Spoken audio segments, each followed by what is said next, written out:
Hello everyone, welcome to Subodh digital classes. आज हम पढ़ेंगे उपसर्ग। हाँ, तो ऐसे शब्दांश जो किसी शब्द के आगे जुड़कर उस शब्द के अर्थ में परिवर्तन कर देते हैं उन्हें उपसर्ग कहते हैं।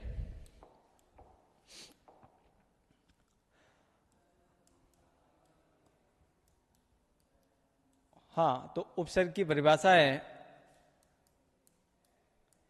ऐसे शब्दांश जो किसी शब्द के आगे जुड़कर शब्द के अर्थ में परिवर्तन कर देते हैं।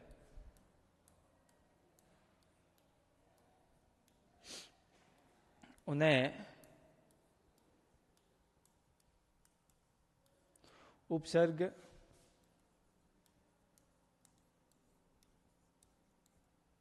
कहते हैं। हाँ, तो ऐसे शब्द जो किसी शब्द के आगे जुड़कर उस मूल शब्द के अर्थ में परिवर्तन कर देते हैं उन्हें उपसर्ग कहते हैं। हाँ, तो उपसर्ग जो शब्द है ये दो शब्दों से मिलकर बना है। एक है उप प्लस सर्ग। तो ये जो सर्ग शब्द है इसमें ये जो आगे जुड़ा हुआ है ये उपसर्ग जुड़ा हुआ है और पीछे जो ये सर्ग है ये है इसका मूल शब्द। और इसका जो ये सर्ग है इसका अर्थ है निर्माण करना या जोड़ना।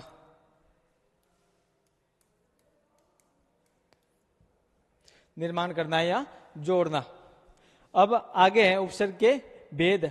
हिंदी में उपसर्ग के मुख्यतः तीन प्रकार होते हैं। एक संस्कृत भाषा के जो या संस्कृत के जो उपसर्ग है वो, दूसरे हिंदी के उपसर्ग और तीसरा है अन्य विदेशी भाषाओं के उपसर्ग जैसे उर्दू के उपसर्ग वगैरह।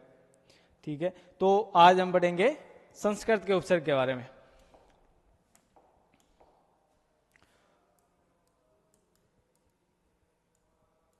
संस्कृत के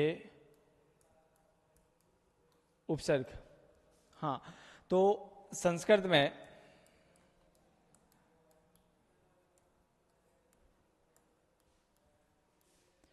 बाईस उपसर्ग होते हैं। संस्कृत में मुख्यतः 22 उपसर्ग होते हैं जिन्हें आगे पढ़ेंगे।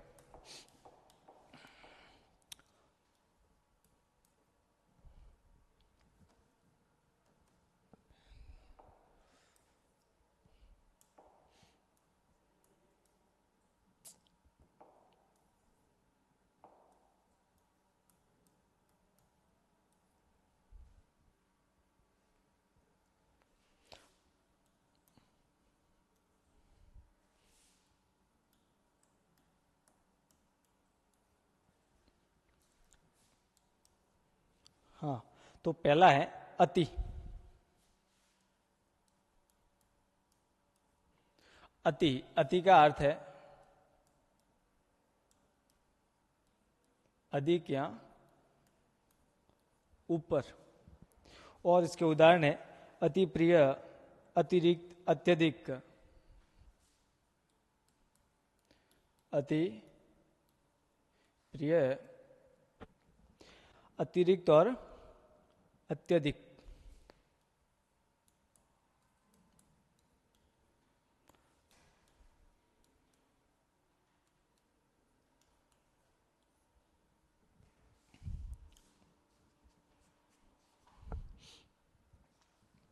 हाँ, तो ये जो शब्द है इसमें जो आगे जुड़ा हुआ है अति ये है उपसर्ग और जो पीछे है प्रिय ये है इसका मूल शब्द। इसी प्रकार ये आगे है तो जो अति है ये तो इसका उपसर्ग है और जो पीछे जो रिक्त है ये मूल शब्द है। इन मूल शब्दों के साथ ये जो जुड़े हुए हैं आगे ये उपसर्ग के रूप में आगे जुड़ते हैं और इसके जो मूल अर्थ होता है उसमें ये परिवर्तन कर देते हैं।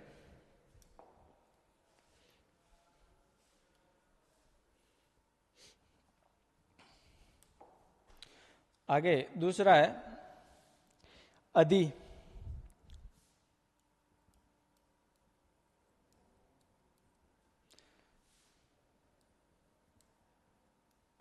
इसका अर्थ है अंतर्गत या प्रधान, और इसके उदाहरण है अधिकार, अधिशेष, अधिकरण।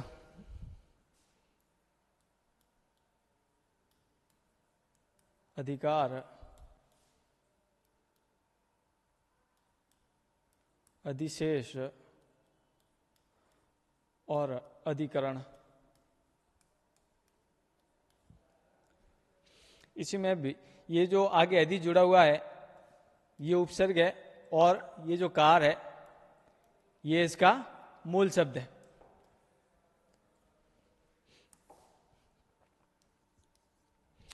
आगे तीसरा है अनु।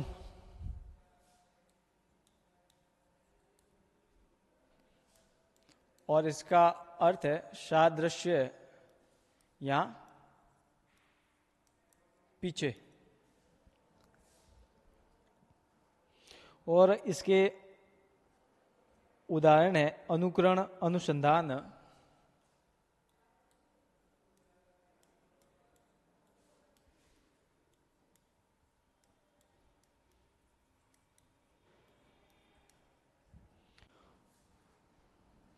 और अनुग्रह।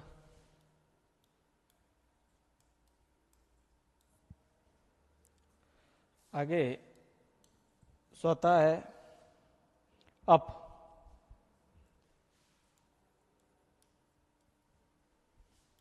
और अप का अर्थ है निरादर या हीनता।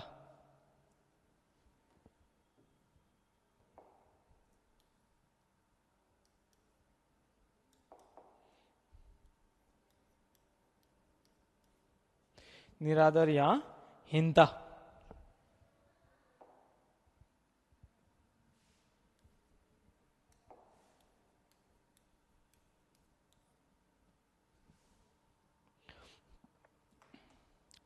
और इसके उदाहरण है अपमान, अपयश, अपव्यय। अपमान, अपव्यय, अपयश। इन सब में जो आगे जुड़े हुए हैं ये जो है ये उपसर्ग है सारे के सारे, और जो पीछे शब्द है ये इनका मूल शब्द है। इस मूल शब्द के आगे ये जुड़ते हैं और इसके अर्थ में परिवर्तन कर देते हैं। पांचवा है अपि।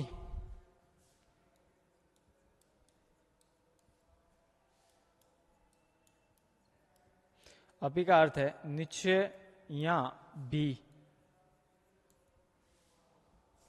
निश्चय या भी। और इसके उदाहरण है अपितु, अपिधान,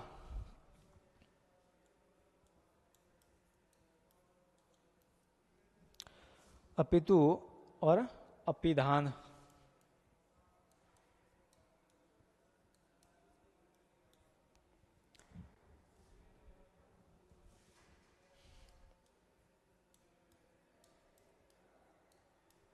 एक है अपिहित। ये इसके उदाहरण है।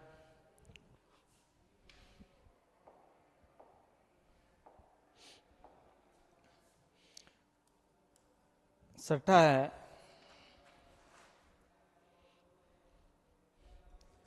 अभी।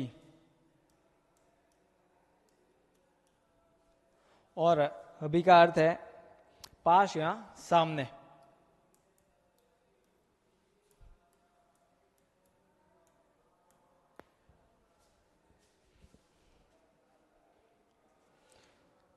अभिमान, हाँ अभी का अर्थ है पास या सामने, और इसके उदाहरण है अभिमान, अभिवादन, अभिशेष।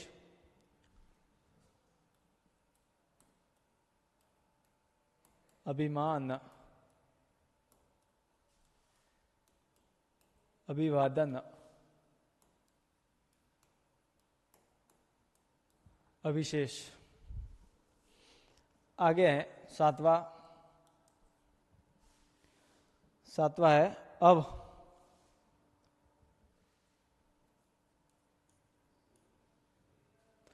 और अव का अर्थ है अनादर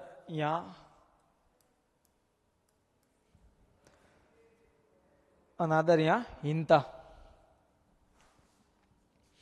और इसके उदाहरण है अवगुण, अवहेलना, अवसाद।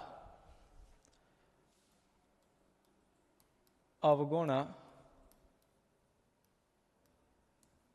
अवहेलना,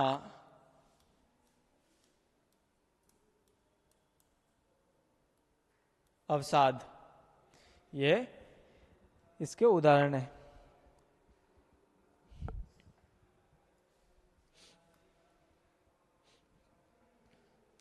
आठवां है आ।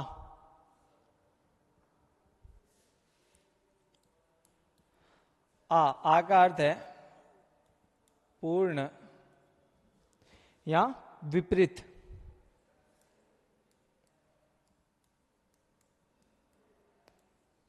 पूर्ण या विपरीत।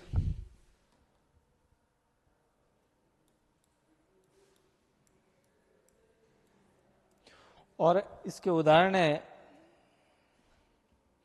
आदेश, आहार, आगमन। आदेश, आहार, आगमन। नवा है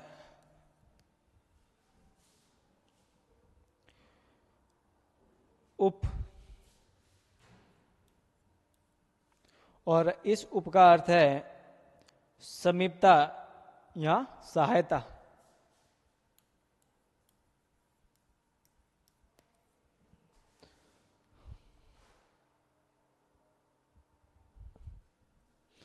समीपता या सहायता। और इसके उदाहरण है उपहार, उपवास, उपदेश। उपहार,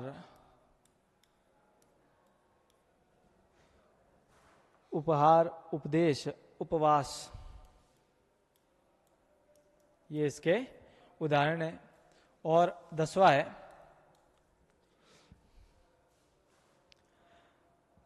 है नी।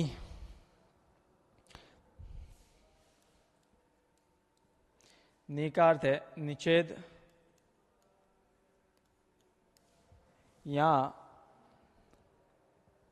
अधिकता।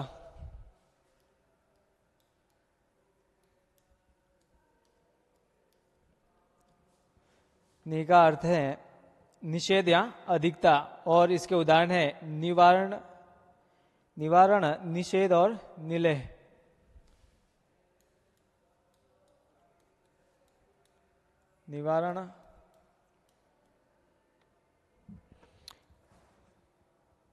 निवारण, निषेध और निलय।